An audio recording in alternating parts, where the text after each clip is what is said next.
Hello friends, logical guess series का आज next episode है।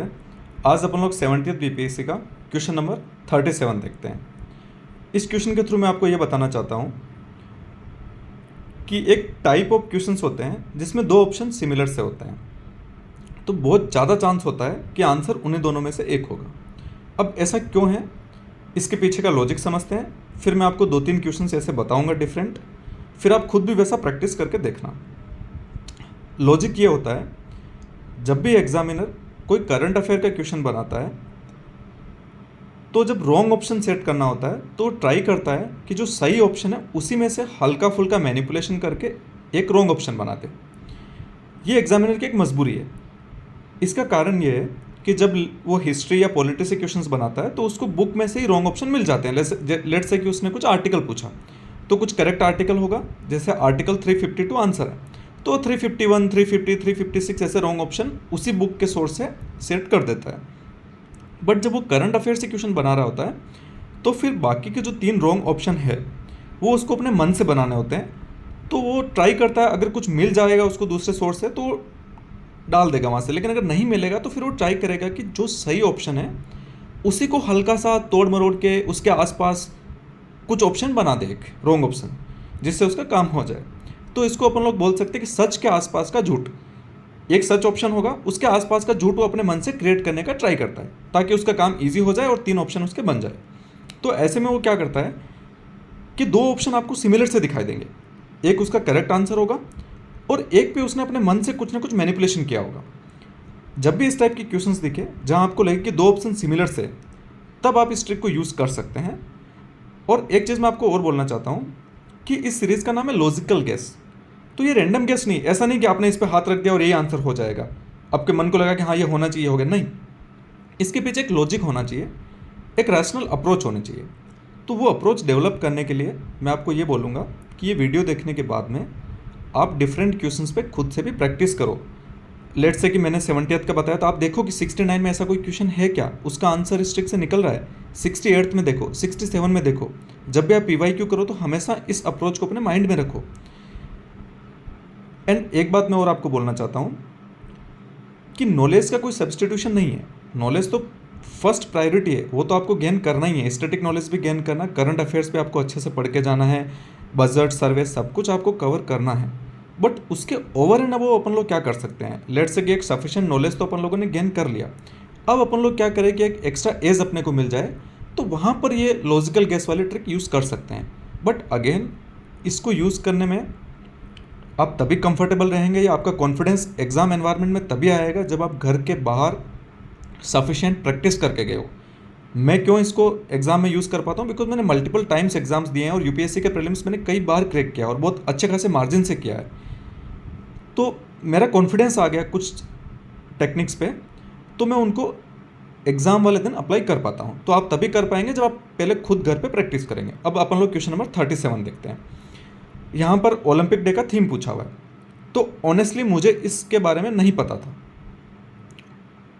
अब अपन लोग ये देखते हैं कि इसका ऑप्शन ए है let's move and celebrate, option B है move, learn, discover together for a better world, option C let's move, option D together for a peaceful world. Okay, अब आप ये देखेंगे कि ऑप्शन ए और सी यहाँ पर सिमिलर से ऑप्शन है, let's move and celebrate, let's move.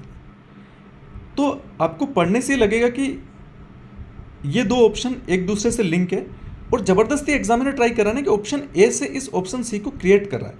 ऐसा रिवर्स भी हो सकता है कि ऑप्शन सी से ऑप्शन ए क्रिएट किया गया हो, एंड सेलिब्रेट करके लगा दिया गया हो। तो अब अपन लोग फोकस करेंगे इन दोनों पे, ऑप्शन ए और सी पे। इसमें से कौन सा मोस्ट प्रोबेबल आंसर हो सकता है। तो मुझे वहाँ पर लगा कि लेट्स मूव एंड सेलिब्रेट ये ज़्यादा रिजनेबल लगता है कंपेयर टू लेट्स मूव, तो मैंने ये मार्क किया और ये इसका आंसर था। तो यहाँ पर 2 सिमिलर से ऑप्शन अपने को दिखे तो उन्हीं दोनों पे फोकस किया। अब मैं आपको एक और एग्जांपल देता हूँ यूपीएससी के प्रीलिम्स से। ये आप देखेंगे, ये सेट ए है, 2022 का सिविल सर्विसेज का प्रीलिम्स है। ये मैंने उनकी ऑफिशियल साइट से पेपर डाउनलोड किया है, मेरा अपना पेपर मुझे मिल नहीं रहा था। अब अपन लोग इसका क्वेश्चन नंबर 26 देखेंगे। इस क्वेश्चन पे देखते हैं, ये इस टर्म के बारे में पूछा है the term Levant often heard in the news रफली correspond to which of the following regions. Okay, अब इसका आप ऑप्शन पढ़ो। ऑप्शन ए बोल रहा है regions along the eastern Mediterranean source, B बोल रहा है रीजन अलोंग नॉर्थ अफ्रीकन, कुछ लिखा हुआ इजिप्ट टू मोरक्को, सी बोल रहा है region along Persian Gulf and Horn of Africa. अब डी देखो, the entire coastal area of Mediterranean Sea. अब इसमें से कोई दो ऑप्शन आपको सिमिलर लग रहे हैं, option A and option D. इन दोनों में मेडिटेरेनियन सी की बात हुई है, region along the eastern Mediterranean shore वहाँ की बात कर रहा है, और ये बोल रहा है कि the entire coastal areas of Mediterranean Sea. तो आपको एक चीज़ तो समझ में आ रही है कि दोनों ऑप्शन में ये रीजन मेडिटेरेनियन की बात कर रहा है, तो बहुत ज़्यादा चांस है कि इसका आंसर इन्हीं दोनों में से एक होगा। एक ऑप्शन करेक्ट है और दूसरा ऑप्शन एग्जामिनर ने उसी ऑप्शन में हल्का सा मैनिपुलेशन करके यहाँ पे सेट किया है। अब ये एंटायर कोस्टल एरिया की बात कर रहा है, तो जिन्होंने यूपीएससी का एग्जाम दिया उनको पता है कि इस टाइप के जो एक्सट्रीम वाले वर्ड होते हैं वो यूपीएससी में जनरली गलत होते हैं, और जो ब्रॉड ऑप्शन होता है उसके करेक्ट होने के चांसेस ज़्यादा होते हैं। तो यहाँ पे region along the eastern Mediterranean source, ये सोच के मैंने ए पे मार्क किया था और ए इसका आंसर है। आप अगर एग्जैक्ट गेस नहीं कर पा रहे हैं, बट एटलीस्ट आपको ये तो पता होना चाहिए कि आपको गेस वर्क भी दो में से ही करना है, ए और डी में से, जो आपको वहाँ पे सूटेबल लगे। अगर आप रिस्क लेना चाहते हैं तो उन दोनों में से लेना है। इससे क्या होगा, आपका एटलीस्ट 50% प्रोबेबिलिटी सही होने की बढ़ गई, बिकॉज दो ऑप्शन तो गलत हो गए ना, आप डायरेक्टली 50-50 पे आ गए। अब दोनों में से आपको मार्क करना है, 4 में से 2 तो आपने पहले ही रिजेक्ट कर दिए हैं, तो फिर वहाँ पर सही होने की प्रोबेबिलिटी बहुत ज़्यादा हो जाती है। इसलिए मैं बोल रहा हूँ, जब भी गेस करना है कुछ रैशनैलिटी के बेसिस पे होना चाहिए, कोई लॉजिक के बेसिस पे होना चाहिए। अब ये 2 क्वेश्चन मैंने दिखा दिया, एक 70th बीपीएससी से था, एक यूपीएससी 2022 पे था। अब एक क्वेश्चन मैं आपको और दिखाता हूँ 70th बीपीएससी से, उसके बाद में आपको घर पे बैठ के 67, 68, 69 वहाँ पर देखना है कि इस टाइप के कुछ क्वेश्चंस और आपको मिल रहे हैं क्या, प्रैक्टिस करना है। अब मैं एक क्वेश्चन आपको ये दिखाता हूँ, क्वेश्चन नंबर 28। अब सेम अप्रोच पे देखो, लार्ज इंटेस्टिन, स्मॉल इंटेस्टिन, दो ऑप्शन सिमिलर से। तो अगर आपको रिस्क लेनी है, लेट से किसी को एग्जैक्ट आंसर पता है तो वेल एंड गुड। मुझे ऑनेस्टली नहीं पता था, उसका रीज़न बीइंग कि मैंने 2024 में यूपीएससी सिविल सर्विसेज का मेंस दिया था और उसके कुछ टाइम बाद में ही बीपीएससी का प्रीलिम्स था, और ये मेरा फर्स्ट प्रीलिम्स था। तो मेरे पास में बहुत ज़्यादा टाइम नहीं था और मैं काफ़ी मेंस लिखने के बाद में थका हुआ भी था, तो इतनी एनर्जी भी नहीं थी कि मैं बहुत इंटेंस प्रिपरेशन कर पाऊँ। तो मैंने बस बेसिक देखा था। तो मैंने एग्जाम में इसको देखा कि लार्ज इंटेस्टिन, स्मॉल इंटेस्टिन, मैंने ये 2 ऑप्शन के बारे में सोचा नहीं। अब मैं 2 पे ही अपना फोकस करूँगा, बिकॉज दोनों ऑप्शन सिमिलर से हैं। बहुत ज़्यादा चांस है, हो सकता है इसका आंसर ए हो, तो एग्जामिनर ने लार्ज को उठा के स्मॉल अपने मन से क्रिएट कर दिया, या इसका ऑप्शन बी है, उसने ए अपने मन से बनाया। जो भी होगा, इन दोनों पे ही मैंने फोकस किया। फिर मुझे ऐसा लगा कि स्मॉल इंटेस्टिन के होने के चांसेस ज़्यादा है यहाँ पे, और मैंने इस पर रिस्क लिया। या आप बोल सकते हो कि ठीक है, यहाँ पर मेरा लॉजिक कोई बहुत सॉलिड नहीं है कि लार्ज क्यों नहीं हुआ, स्मॉल क्यों हुआ, आई एग्री, बट एटलीस्ट इतना तो कन्विंस होना चाहिए कि ऑप्शन आपको टिक करना तो इन्हीं 2 में से करना है। आप बोल सकते हो कि मेरा लक काम कर गया, यहाँ पर मैंने बी टिक किया और बी ऑप्शन निकल गया, बट हाँ, एटलीस्ट आपको इतना तो मानना पड़ेगा कि मुझे ए और बी में से ही टिक करना था, मैं सी डी में से तो टिक नहीं करूँगा।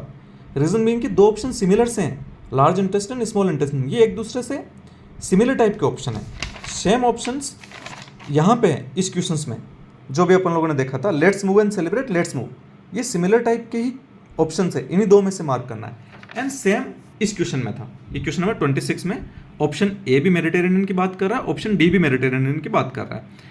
तो अगर आपको रिस्क लेनी है तो इन्हीं दोनों ऑप्शंस में से लेना है। अब मैं कुछ क्वेश्चन 70th बीपीएससी में से और डिस्कस करता हूँ।